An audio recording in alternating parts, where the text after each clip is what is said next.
함께 봉독하도록 하겠습니다. 아브라함이 이르되 예 너는 살았을 때 좋은 것을 받았고 나사로는 고난을 받았으니 이것을 기억하라. 이제 그는 여기서 위로를 받고 너는 괴로움을 받느니라. 아멘. 날씨가 너무나 무더워졌습니다. 제가 마스크 쓰고 하는 게 너무 힘들어서 설교 시간에만 조금 보도록 하겠습니다. 제가 얼마 전에 이제 유튜브를 보다가 이런 제목의 그 영상을 한번 보게 됐어요. 추억의 수련회 찬양 메들리라는 그런 제목의 찬양이었습니다. 보니까 2000년대인 것 같은데요. 수련회 때 잘 불려졌던 그런 빠른 찬양들은 메들리로 엮어서 어떤 찬양팀이 그걸 불렀더라고요. 제가 그걸 보는데 굉장히 반갑고 또 그때 생각이 나더라고요. 그런데 저만 그런 건 아닌 것 같아요. 제가 이렇게 보다가 우연히 이제 창을 내려서 스크롤을 내려서 밑에 보니까 이런 댓글이 써 있었어요. 제가 그대로 한번 읽어드리겠습니다. 라떼는 중고등부 청년부 수련의 마지막 날 저녁 찬양의 밤 때 2-3시간 찬양하며 뛰놀다 11시쯤 모든 일정이 끝나면 치킨에 콜라 먹고 마피아 하다가 밤새고 내 짐 챙기고 폐회 예배 때 꾸벅꾸벅 졸다가 집에 가는 버스 안에서 떡실신하고 교회 도착해서 집 가면 뻗는 게 일이었다. 이렇게 써놨더라고요.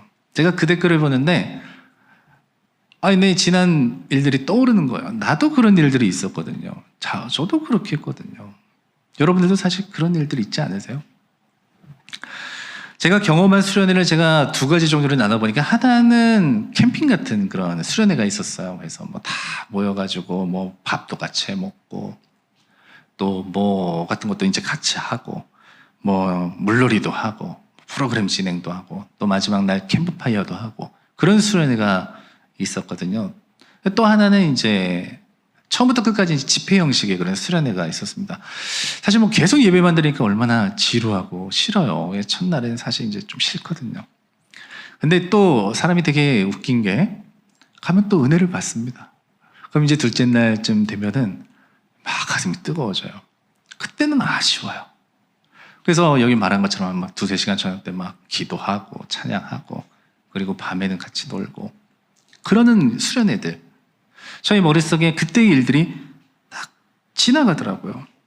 근데 그때 추억들을 생각하면서 제 머릿속에 번뜩 들었던 2가지 생각이 있습니다. 하나는 그거예요. 뭐냐면 그 당시에는 이게 별거 아니라고 생각했거든요. 그냥 하니까 하는 거고 매년 가니까 가는 건데 별거 아니라고 생각했는데 그때의 그 일들이 지금을 내가 하나님의 은혜로 살아가게 만드는데 굉장히 중요한 계기였구나라는 것을 제가 문득 깨달았습니다. 저의 신앙에도 위기가 굉장히 많았거든요. 근데 그럴 때마다 하나님께로 다시 돌아올 수 있었던 그 원동력은 그때 내가 경험했던 하나님, 그때 내가 경험했던 그 은혜가 내 삶에는 기념비와 같은 기억으로 남아있어서 다시 그곳으로, 다시 제자리로 돌아갈 수 있게 만들었던 원동력이 되었더라고요. 또 한 가지, 그 시절에 그런 모습이 나에게 얼마나 은혜가 되었는지를 떠올렸던 것 반면에 또 한 가지 어떤 생각이 떠올랐냐면 참 고맙다. 내 자신에게 참 고맙다. 그때 그렇게 해주었던 내 자신에게 너무나 고맙다. 그 생각이 들었던 거예요. 그러면서 떠올랐던 생각 중에 하나가 청소년 시절이었어요. 매년 저는 이제 수련회 잘 가는 그런 학생 축에 속했는데 그 해에 갑자기 어머니가 가지 말라는 거예요. 이유를 물어도 제대로 말해주지도 않고 무조건 가지 말라는 거예요. 근데 여러분 아시죠? 중고등 학생 때, 청소년 때 부모님 말 잘 안 듣잖아요. 난 모르겠다. 그냥 가버렸어요. 너 가지 마. 그랬는데 그냥 가버렸어요. 근데 저는요, 그때 저의 선택을 칭찬해 주고 싶습니다. 왠 줄 아세요? 내가 만약에 그때 가지 않았더라면 내 인생에, 지금까지 내 삶에서 진짜 하나님의 은혜, 그렇게 하나님께서 나를 만져주셨어 라고 기억될 그 순간을 내가 잃을 수 있었기 때문입니다. 제가 왜 이 말씀을 드렸느냐 하면 옛날에 이런 일이 있었지, 이런 추억 얘기하자고 그런 말씀 드린 게 아닙니다.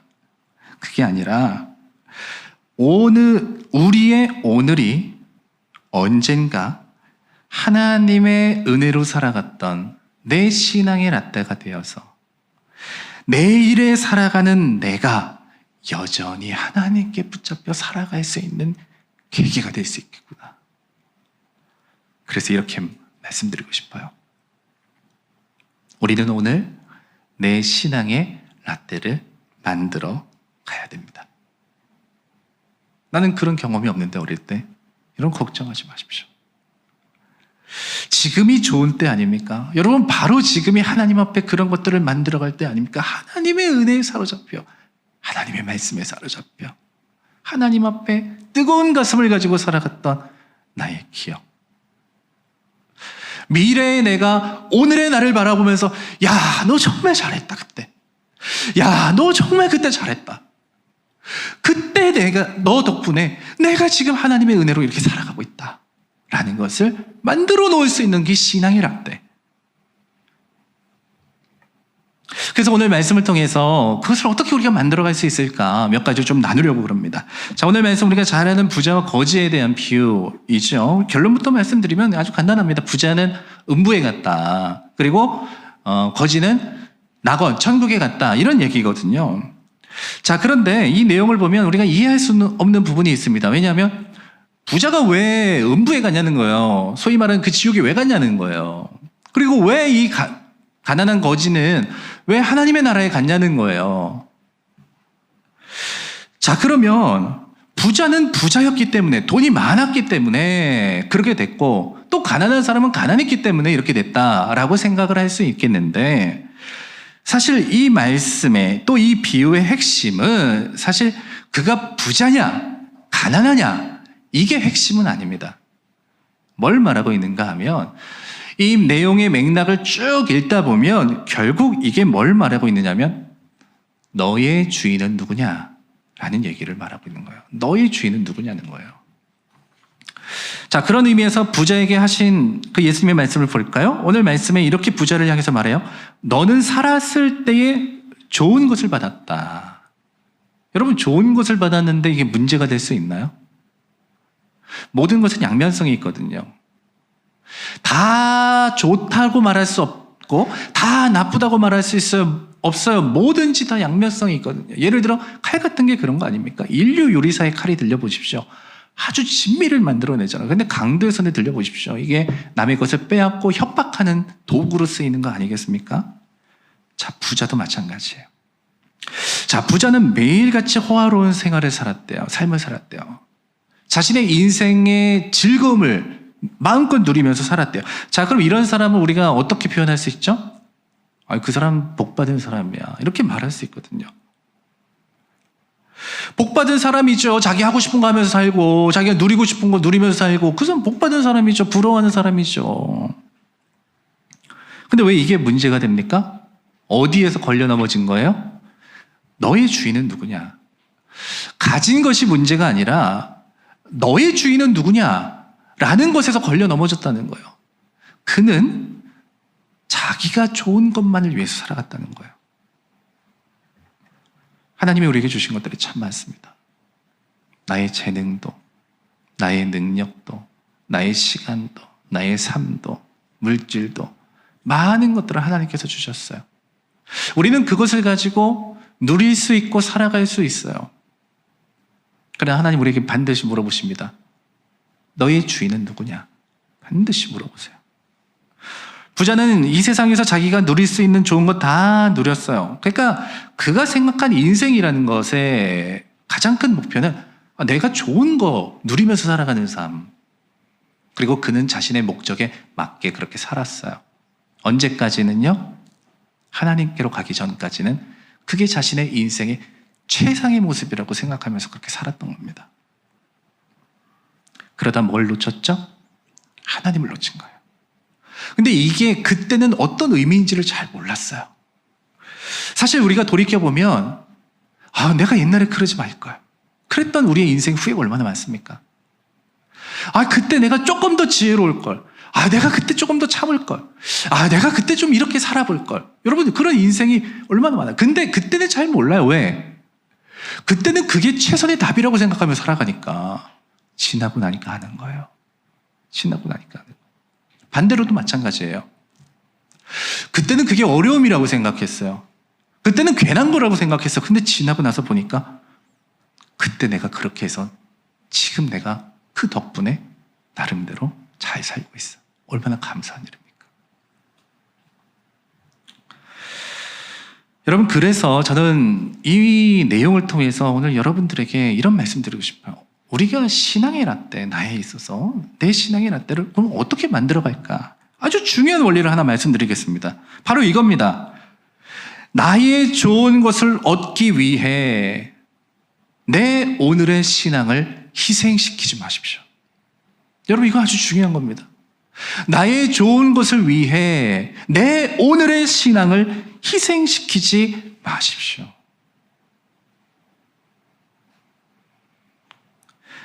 가장 먼저 버릴 만한 게 있고요.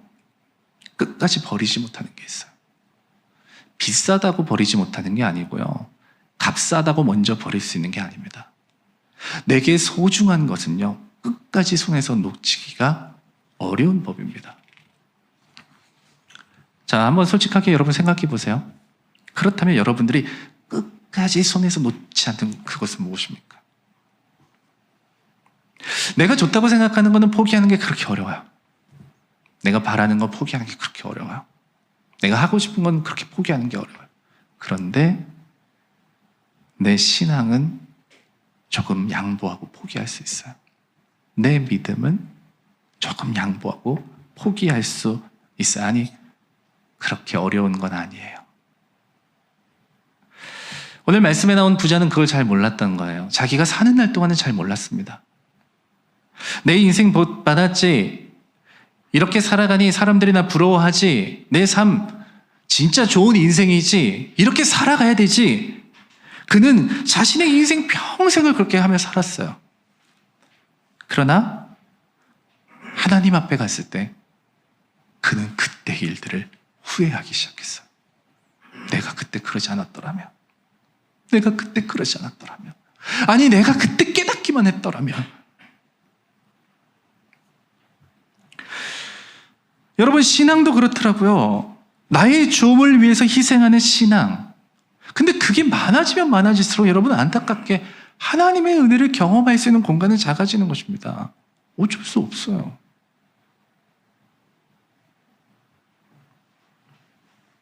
어떤 이들은 그렇게 말하더라고요. 그래도 난 마음은 하나님께 있어요. 여러분, 이거 착각입니다. 여러분, 그거 벗어나셔야 돼요. 예수님은 사람에 대해서 정확하게 보시면서 뭐라고 말씀하셨는지 아십니까? 마태복음 6장 21절. 내 보물이 있는 그곳에 내 마음도 있다. 이게 진리입니다. 우리는 생각하더라고요. 그래도 마음은 하나님 앞에 있어요. 여러분, 마음이 있는 곳에 보물이 따라가는 게 아닙니다. 보물이 있는 곳에 내 마음이 가는 겁니다. 예수님이 나의 진정한 보물이라면 내 마음은 따라가는 겁니다. 내 몸도 따라가는 겁니다. 내 삶도 따라가는 겁니다. 저절로 따라가는 겁니다. 모든 것이 따라가는 거예요. 그런데 내 보물이 예수님이 되지 못한다면 당연히 우리는 예수님을 희생시키겠죠. 내 신앙을 희생시키겠죠. 그러니까 하나님의 은혜를 경험할 폭이 작아지게 되는 거예요. 그때 주님께서 역사하셨던 그 주님의 은혜들, 야, 그 순간에 나의 삶을 이렇게 세우셨던 그 하나님의 능력들 경험할 수 있는 은혜의 폭이 작아지기 시작하는 거죠. 내 신앙의 라떼가 세워지지 않는 겁니다. 저 역시도 그랬습니다. 과거의 저를 생각해 보면 잘한 거 별로 없어요. 목회길을 간다고 하면서도 그냥 어설펐고요. 그냥 나 잘난 맛에 살았습니다. 그게 저의 인생이었어요. 근데 그 당시에 저에게 제가 그래도 고맙다 라고 말할 수 있는 게 뭐냐면, 그렇게 비틀거리면서도 그렇게 어설프면서도 단 하나, 예수 그리스도, 그분께로 돌아가는 것, 그분께로 다시 돌아가는 것, 그분을 쫓아가기를 바라는 그 마음만은 잃지 않았던 거예요. 여러분, 그래서 그 힘에 덧입어서 오늘 하나님의 은혜로 살아가는 자가 된 겁니다.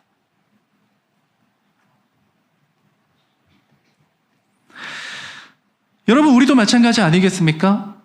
내일의 여러분들이 오늘의 여러분들을 향해서 뭐라고 말씀하실까요? 뭐라고 말할까요? 무엇을 고맙다고 말할까요? 저는 확신합니다. 내가 오늘 예수 그리스도를 쫓아 살아간다면, 그분이 나의 보물이 되시고 나의 전부가 되시는 인생을 살아간다면, 내일의 여러분들은 오늘 나를 바라보면서 너 그때 진짜 잘했어. 야, 그럴 만한 상황 아니었는데 너 진짜 잘했어. 잘 견뎌줬어. 잘 해주었어. 많은 유혹들을 잘 이겨내 주었어. 그게 바로 예수님을 주인 삼은 사람들의 모습인 거죠. 이런 사람들은 후회하지 않는 하나님의 은혜를 경험하게 되는 겁니다. 그게 내 신앙의 기념비가 되는 거죠. 내 신앙의 라떼를 만들어가는 겁니다. 그 여러분 꼭 기억하세요. 오늘의 나의 좋음을 위해서 내 신앙을 희생시키지 마십시오. 자, 이제 나사로에 대한 이야기를 이로 좀 넘어가 봅시다. 이제 부자가 자기 좋은 것을 쫓아갔던 사람이라면 나사로는 반대의 상황입니다. 부자는 자기가 좋은 상황을 스스로의 힘으로 얻으면서 살아갔던 사람인가 하면, 나사로는 그런 처지에 던져진 사람의 대표적인 모습입니다. 근데 예수님의 비유를 보면 대부분 이런 사람의 특정한 이름이 등장하지 않거든요. 뭐 어떤 왕, 어떤 주인, 어떤 종, 뭐 어떤 과부, 뭐 이런 식으로 등장을 한다고요. 근데 오늘은 나사로라는 한 사람을 구체적으로 그 이름을 지칭하고 있습니다. 왜 그런지 아세요? 그 이름의 의미가 있기 때문이에요. 나사로라는 그 이름의 의미는 하나님의 도움이란 뜻입니다. 나사로라는 이 이름을 듣는 사람들은, 그 청중들은 예수님의 입속에서 나사로라는 사람에 대한 이야기가 나왔을 때 그 의미가 무엇인지 다 알고 있었을 겁니다. 그런데 그들은 의문을 가졌어요. 아니, 하나님의 도움을 입는 나사로라는 이름을 가진 사람이 전혀 그렇지 않은 삶을 살고 있잖아. 그는 거지고 굶주렸고 병든 사람이잖아. 누구도 그런 인생을 사는 사람들에 대해서 하나님의 도우심을 입은 나사로다라고 생각하지 않을 겁니다. 오히려 그들의 눈에는 누가? 이 부자가 자기 좋은 대로 살아가는, 자기가 호화로운 생활을 하는, 자기가 하고 싶은 일을 하며 살아가는 그 부자가 나사로처럼 보였을 겁니다. 그런데 예수님은 그 부자가 아니라 오늘 아무것도 가지지 못한 그 거지, 아니 그 상황과 환경 속에 뜻하지 않게 놓여진 그 사람을 향해서 나사로, 이렇게 말하고 계시다는 거예요. 여러분, 그럼 이게 뭘 말하고 있는 것일까요? 앞에서 말씀드렸듯이 이 부자가 돈이 많아서 음부에 간 게 아닌 것처럼, 오늘 이 나사로도 이 사람이 가진 것이 없고 정말 인생이 비참해서 하나님의 나라에 간 게 아니라는 겁니다. 그 안에 어떤 것을 가지고 있어요? 저는 이것을 잘 표현할 수 있는 표현이 바로 이거라고 생각해요. 그럼에도 불구하고. 여러분, 사실 신앙은요, 그럼에도 불구하고의 삶이거든요. 아니, 남들이 봤을 땐 그렇게 살아갈 수가 없어요. 그런데 그럼에도 불구하고, 왜? 그 상황 속에서 뭘 경험하니까? 하나님의 도움을 경험하니까. 이게 나사로의 삶인 거예요. 나사로. 이것을 사도 바울은 그렇게 표현했습니다. 내가 예수의 흔적을 가졌다. 여러분, 예수의 흔적이라는 게 뭐예요? 또 예수의 흔적이 언제 남겨지는 겁니까? 예수의 흔적이라는 것은 나에게 좋은 추억과 기억, 그때 생기는 게 아닙니다. 바로 그럼에도 불구하고 하나님의 뜻대로 살아갈 때, 고난이 와도, 역경이 와도, 숱한 선택의 기로 속에서 하나님이 원하시는 삶을 살아갔던 이들에게 마치 흔적처럼, 도장처럼 찍혀 있는 그것들이 바로 예수의 흔적이에요. 그래서 하나님의 도우심, 그 순간 나의 삶을 붙잡아 주셨던 하나님의 도우심, 그게 예수의 흔적 아닙니까? 자, 그래서 오늘 전체적인 주제로 삼고 있는 이 신앙의 라떼를 만들자라는 것은 그냥 내가 좋은 추억을 만들라라는 그런 것과 좀 다른 겁니다. 그냥 그때 참 재밌었는데, 그때 좀 즐거웠는데. 물론 그런 것도 필요해요. 우리 교회 와서 사실은 기뻐야 되거든요. 맨날 심각하고 맨날 어렵고 그게 아니고 우리는 기쁘고 즐거워야 됩니다. 그런데 더 중요한 거는 그렇기 때문에 그럼에도 불구하고 하나님의 은혜로 살았던 바로 나. 그 하나님의 은혜를 기억하는 그 순간의 기념비들. 그게 내 신앙의 라떼가 되는 거죠. 자, 그러니까 이제 이걸 고백하게 되는 거야. 야, 내 삶을 돌아보니까 그 흔적마다, 그 삶의 여정마다 이런 예수의 흔적이 묻어 있는 거예요. 하나님의 도우심의 흔적이 묻어 있는 거예요. 그러고 났더니 오늘에 와서 뭘 고백하는 거예요? 에베네셀을 고백하는 거예요. 여기까지 나를 인도하셨다. 에베네셀, 나를 도우시는 하나님. 물론 우리가 교회에서 만나서 요즘 뭐 세상이 어떻고 경제가 어떻고 정치가 어떻고 어디가 좋고 이런 얘기 뭐 다 나눌 수 있겠죠. 그런데 우리가 본질적으로 나눠야 되는 얘기는 그런 얘기가 아닙니다. 사실 이런 거는 하나님 믿지 않는 사람들하고도 얼마든지 나눌 수 있잖아요. 그럼 우리는 뭘 나누는 겁니까? 이런 흔적들을 나누는 거거든요. 아이, 내가 이런 삶을 살았는데 내가 어떻게 믿음으로 살아가려고 고군분투했었는지, 내가 이런 유혹을 겪고 내가 이런 갈등을 겪었었는데 내가 하나님의 은혜로 살아가려고 내가 어떻게 했었는지, 이런 것들을 통해서 하나님이 나를 어떻게 도우셨고 하나님이 어떻게 은혜를 베풀어 주셨는지를 나누고 고백하는 것. 결국 그럼에도 불구하고의 이 신앙, 여러분, 이게 나눠지는 것이 바로 교회 아닙니까? 어떻게 이게 가능해질까요? 어떻게 나사로의 삶을 살아가면서 하나님의 도움을 고백하며 살아갈 수 있을까요? 저는 그 원동력이 바로 가슴의 뜨거움이다 라고 생각합니다. 여러분, 맞습니다. 우리는 가슴이 뜨거워져야 됩니다. 진짜 회복해야 될 것이 있으면 바로 뜨거움이에요. 여러분들의 기억 속에 있는 강렬한 그 기억들을 떠올려 보십시오. 그때 우리는 그렇게 뜨거웠던 거 아닙니까? 우리 신앙인들이 마치 심장이 멎은 자들 같아서 도무지 하나님을 향해서는 뛰지 않고 세상을 향해서는 펄떡펄떡 뛰는 잘못된 방향을 가지고 있는, 하나님께 죽은 심장을 가진 우리에게 오늘 하나님께서 심폐소생술, 주님의 은혜로 말미암아 우리에게 생기를 불어넣어 주셔서 우리의 가슴이 다시 뛰게 만들어 주실 것을 소망합니다. 그래서 여러분, 그런 기도 하셔야 돼요. 하나님, 주님을 향한 내 마음이 다시 뜨거워지게 하옵소서. 여러분, 그런 신앙의 목표를 가지셔야 됩니다. 하나님께 대하여 뜨거워지게 하옵소서. 언제? 바로 오늘의 내가 그걸 하는 겁니다. 자, 그러면 이제 나 뜨거워져야 되겠다 이렇게 생각하면 뜨거워질까요? 아니에요. 앞에서 말씀드렸죠? 내 마음이 있는 곳에 보물이 있는 것이 아니라 보물이 있는 곳에 마음이 있다고요. 보물을 향해서 나아가야 돼요. 예수 그리스도 그분께 나아가는 거예요. 태양으로부터 멀어지면 차가워지는 거고요. 태양에 가까이 가면 뜨거워지는 겁니다. 자, 그럼 어떻게 하면 좋을까? 저는 이것을 오늘 말씀 중심으로 좀 세 가지로 정리해서 우리 실천사항으로 좀 삼으면 좋겠다고 생각하거든요. 오늘 그 세 가지를 오늘 여러분들과 좀 나누려고 하는데요. 첫 번째, 진짜 나사로 되기. 여러분, 진짜 나사로가 있다면 가짜 나사로도 있겠죠? 가짜 나사로의 특징은 뭘까요? 아까 말씀드렸잖아요. 부자의 삶이 뭐라고요? 내가 좋은 것을 쫓아다니는 삶이었다라고 말씀드렸잖아요. 그럼 가짜 나사로의 모습은 뭡니까? 하나님을 향해 희생하는 척한다는 거예요. 희생하는 척만 한다는 거예요. 왜 그렇습니까? 하나님이 나의 주인이 되지 않으니까요. 그런 경우는 여러분, 좋을 때는 좋아요. 그러나 유혹이 찾아오면 넘어집니다.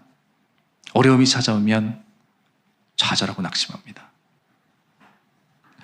나사로의 인생을 돌이켜보면 사실 그렇죠. 누가 그렇게 살고 싶습니까?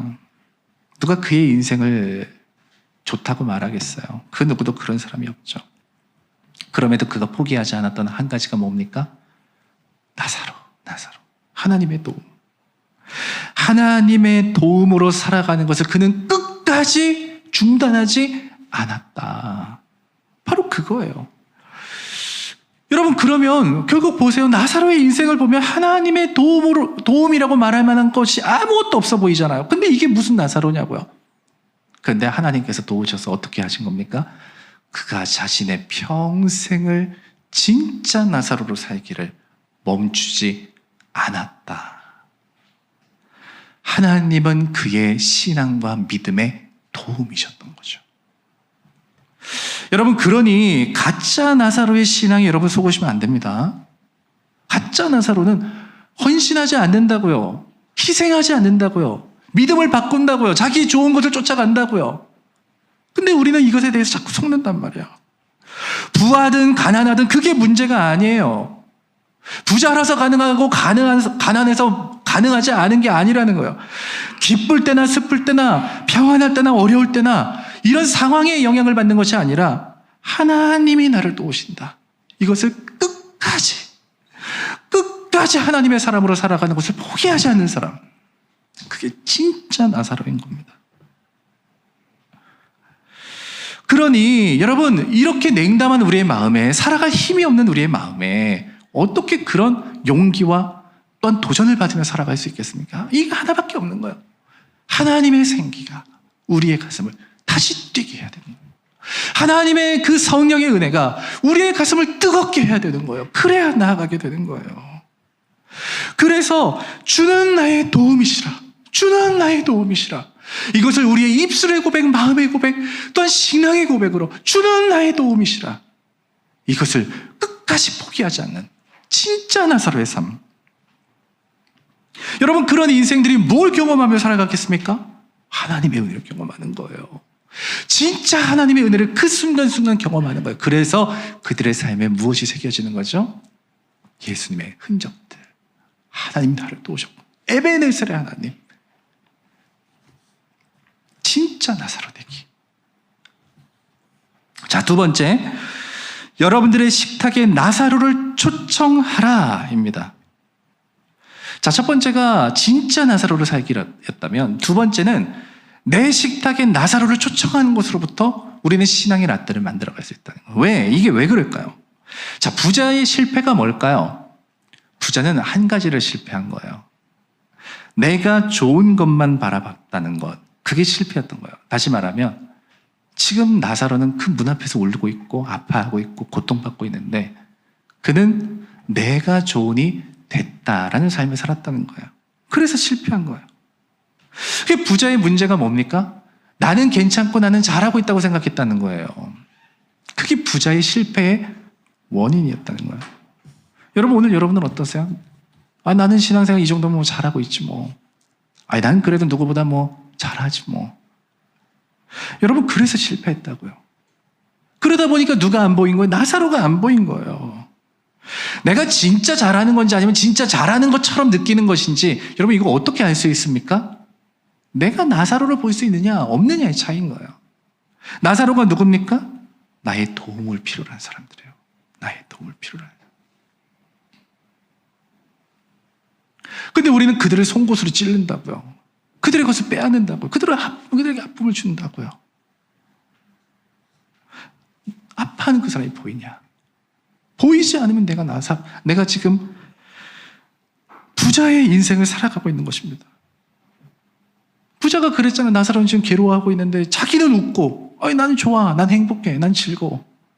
누군가는 괴로워하고 있는데 나는 아무렇지도 않고. 그 부자의 인생을 살았다는 것이죠. 자, 여러분, 그럼 어떻게 여기서 우리는 벗어날 수 있을까요? 그게 아니라 진짜 하나님의 은혜를 받으며 살아가는 어떻게 그런 삶이 될 수 있을까요? 여러분, 한 가지만 하면 됐습니다. 뭐 부자가 자기 재산을 다 팔아가지고 갑자기 나사로에게 다 갖다 주고, 여러분 그렇게 하지 않아도 되었어요. 어떻게 하는 거예요? 그저 자기의 문 앞에 있는 그에게 조그만 문을 열어서 그가 그 문을 통해 들어와, 아니 내 식탁의 중앙은 아니더라도 저 귀퉁이가 됐다 할지라도 그곳에 나사로를 위한 자리 하나 정도만 마련해 줬어도 그는 그렇게 되었다는 거예요. 여러분, 우리가 지금 해야 되는 것은 바로 그겁니다. 여러분들에게 뭐 엄청난 거 대단한 거 하라고 지금 말씀드리는 것이 아닙니다. 작은 문을 여는 거예요. 작은 문을 열라. 여러분들에게 있는 그 나사로, 뭐 엉뚱한데 지금 다른 데 있는 게 아니라 내 눈에 보이고 내 곁에 있는 그 한 사람 한 사람. 나는 아무렇지도 않은데 그 사람이 아프다면 그 사람은 나사로운 거예요. 나는 즐거운데 그 사람은 아파하고 있다면 지금 그 사람은 나사로운 거예요. 그 사람들을 향해서 우리가 할 수 있는 거? 내 식탁과 내 전부를 다 내어주는 거 아니라도 괜찮다는 거예요. 어떻게 하라는 거예요? 그 조그만 문을 열어서 들어올 수 있게 해서 작은 자리라도 그곳으로부터 시작되었다면 그 부자의 인생은 후회의 인생이 아니라 그 또 나사로가 되었다는 거죠. 그것에 실패했던 겁니다.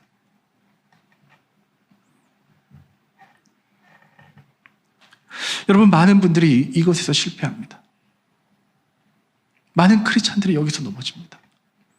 나는 좋다, 나는 좋아. 근데 내 좋은 것밖에 보이지 않는.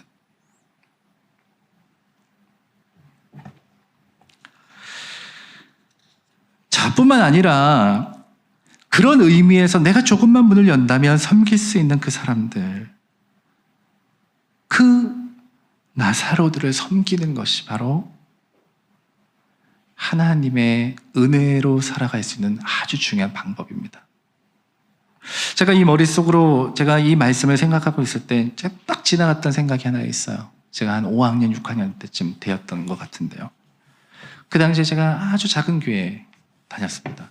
지금 저희 한 식당 정도밖에 되지 않은 그런 개척교회, 작은 교회였어요. 그 아이들이 몇 명이 있나요? 굉장히 오래된 얘기죠. 한 수십 년 전 얘기죠. 근데 제가 아직도 생생하게 기억하고 있는 게 있습니다. 그 아이들 몇 명 되지 않는 거 불러다 놓고 이제 성경학교 한다는 거예요. 근데 그 당시에 그 교회가 어디를 빌려서 이제 예배를 드리고 있었는데 마땅히 이제 프로그램 하고 그럴 자리가 없으니까 그 옆에 아직 완성되지 않은 그 건설 중인 그 건물이 하나가 있었습니다. 근데 이제 그 프로그램 코스 가운데 하나 철로 역정을 이제 하는데 거기를 이제 골고다의 언덕으로 삼은 거예요. 공사장에, 공사판이죠. 지금 굉장히 위험한데 요즘엔 그러지 않겠지만 이제 그 시절엔 다 그랬습니다. 막 그냥 자재들도 막 있고 아직 다 시멘트밖에 없는 그런 데였는데요. 그 계단은 이제 오리걸음으로 걸어 올라가라는 거예요. 예수님의 골고다다. 얼마나 힘드냐. 너네도 좀 힘들어 봐야 된다. 이러면서 막 걸어 올라가라는 거예요. 되게 무섭더라고요. 난간도 아직 없으니까 막 걸어 올라가면서 진짜 무섭다, 힘들다 막 그랬거든요.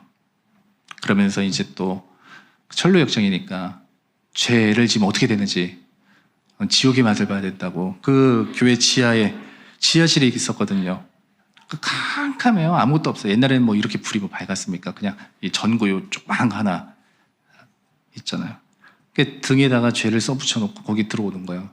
들어가자마자 야, 벽으로 기대, 벽으로 서. 그러더니 막 불 껐다 켰다 그러면서 너 이런 죄였지. 막 이 선생님이 남자 선생님이었는데 너무 무서웠어요, 저는 그때. 근데 지금 생각해보면 그 선생님이 어떻게 하고 있었느냐 하면 검정색 비닐봉지를 쓰고 눈만 뚫고 그렇게 막 하면서 그렇게 했던 거예요. 근데 그 시절엔 그게 그렇게 무서웠다고요. 근데 생각해보니까요, 그래서 오늘의 제가 있는 겁니다. 그래서 있는 거예요. 그분들요, 자신의 형편에서 최선 다한 거예요. 진짜 최선 다한 겁니다. 검은 비닐봉투 썼다고 웃을 수는 있어요. 그러나 아니요, 여러분. 그분들 최선 다한 겁니다. 그래서 오늘의 제가 있는 거예요. 그 생각 들더라고요. 나는 뭘 하고 있나? 그 문 조금만 열면 되는데. 그 문 조금만 열면 되는데. 그거 못하겠다고 문 꽉 닫아놓고 내가 좋은 것만 하며 살아가는 저의 모습이 보이더라고요. 저는 우리 아이들, 우리 청소년들 떠오르더라고요. 이 여름을 불태워야 되겠다, 내가. 이 애들을 위해서. 여러분, 우리도 그런 마음이 있기를 소망합니다. 부자는요, 문 꽉 닫고 있다가 자신의 인생을 망쳤어요. 여러분들에게 많은 걸 얘기하는 게 아닙니다. 조금만 열라는 거예요. 조금만 열라. 내 안방 내어주라는 얘기가 아닙니다. 그 문 앞에서라도, 마루에서라도 그거 나사로 한 번 대접했더라면 그의 인생이 바뀌었을 겁니다. 저는 분명히 알거든요. 내 좋은 인생만 살다가 놓쳐버리는 것이 너무나 많다는 걸 저는 알거든요. 그런데요, 누군가의 신앙을 위해서 살아가고 이 내 눈앞에 있는 이 나사로 같은 사람, 내가 할 수 있는 게 이거밖에 없는데요. 여러분, 그래도 그것을 한 명의 나사로를 위해서 그렇게 살아가게 되면 그들을 위해 작은 내 식탁의 귀퉁이라도 헌신하고 섬기고 사랑으로 내어줄 수 있다면 그것 때문에 내가 삽니다. 그것 때문에 내가 산다는 거예요. 여러분, 그게 바로 내 신앙의 라떼가 되는 거예요. 저는 여러분들이 그런 삶을 시작할 수 있고 살아갈 수 있다고 생각합니다. 누가 시켜서도 아니요. 그렇게 돼서 뭔가가 대단한 일이 일어나는 것도 아니요. 나사로니까 하나님의 도우심을 받으며 살아가는 사람들이니까요. 그냥 그것 가운데서 하나님을 위해 살아가는 작은 일부분의 섬김을 통해 누군가를 살려놓는 그 일을 한다면 젖은 장작 같은 우리의 삶이 하나님의 은혜로 말미암아 다시 불타오르게 될 것을 믿습니다. 자, 가장 중요한 것, 이제 마지막입니다. 가장 중요한 것, 인내로 열매를 맺어야 된다. 우리의 믿음이 하루살이 믿음이라 오늘 응답받지 못하면 내일 죽어버리는 그런 하루살이 믿음. 오늘은 뜨겁다 내일은 차갑게 식어버리는 그런 하루살이 믿음. 나사로를 생각해 보세요. 그의 인생 평생을 비참한 삶을 살았습니다. 야, 내 인생 왜 이래? 하나님 필요 없어. 말할 수 있거든요. 근데 그는 인내한 거예요. 무엇으로요? 하나님의 도우심으로, 하나님의 나사로로 자신의 인생을 평생 인내하며 살아갔던 거예요. 그래서 어떻게 된 거예요? 열매를 맺은 거예요. 열매를 맺은 거예요.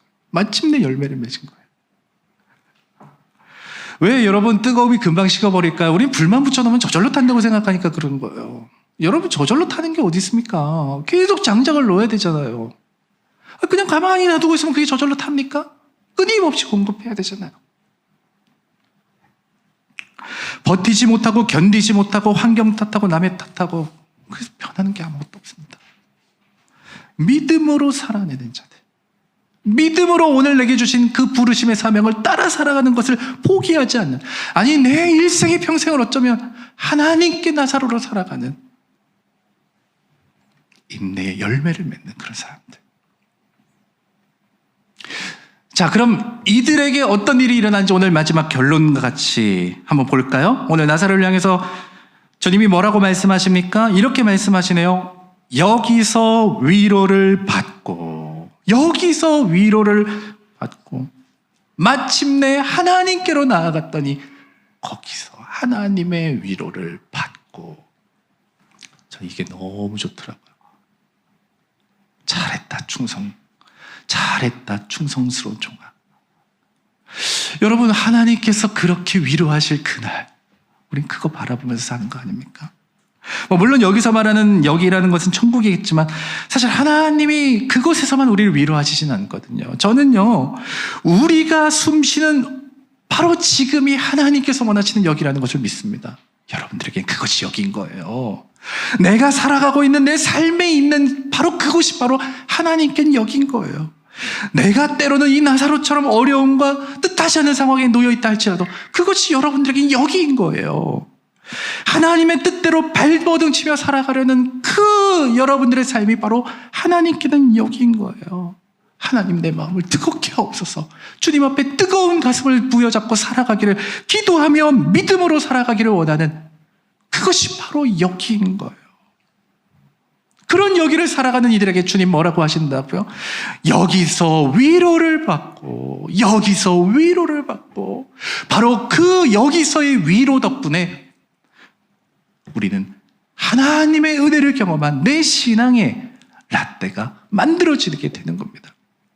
저는 우리 주님의 자녀들이 그러한 것들을 만들어가는 주님의 자녀들이 되었으면 좋겠어요.